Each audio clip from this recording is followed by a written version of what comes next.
Now we are to solve the first the questions, our test questions for Maths 201 and mathematical methods for the 2020-2021 session. We just concluded test questions. Now the first question says determine whether the mean value theorem can be applied to f of x equals to sine x on the closed interval 0 to pi, closed interval 0 to pi.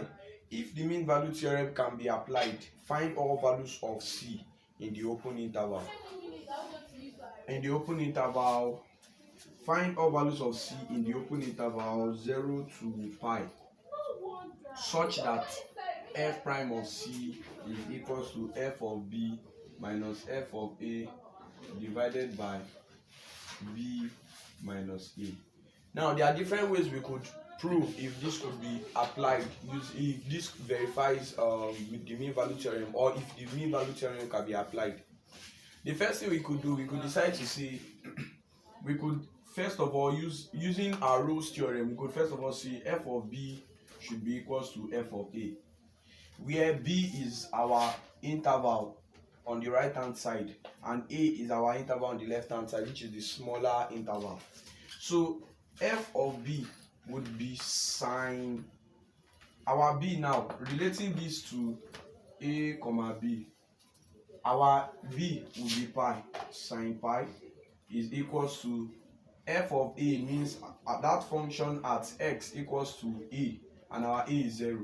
So sine pi, we all know pi as 180.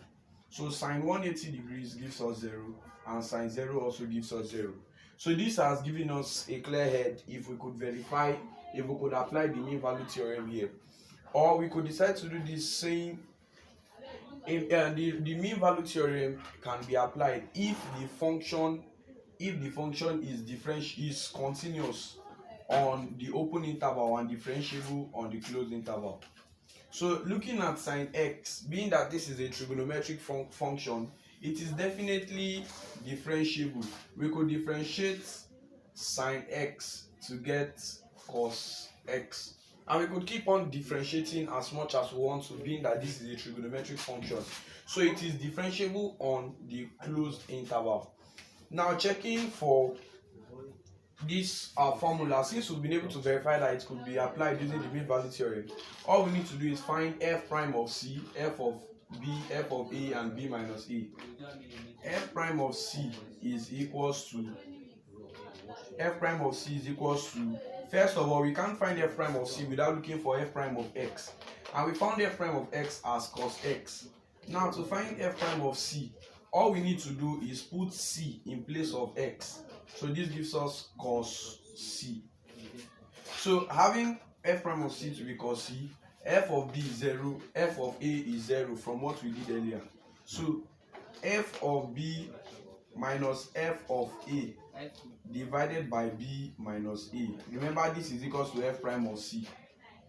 Now this gives us our f prime of c is cos c, and f of b minus f of a is 0 minus 0 all over b is pi and our a is 0. So this gives us 0. So cos c is equals to 0. But remember, they said we should find a number c in the open interval. That means we are supposed to get our value of c as an angle between 0 and 180. Remember, our pi gives us 180. So to find our c is equals to cos inverse of 0. C is equals to, now to find our cos inverse of 0, we punch our calculator to get shift cos of 0, and this gives us 90 degrees. So therefore we've been able to find our value of c, which is in the open interval. So if we can find 90 in this open interval between 0 and 180 degrees, we can find 90 degrees. So we can say therefore there exists a number c in the open interval 0, 5. And these are solution to the number 1 question.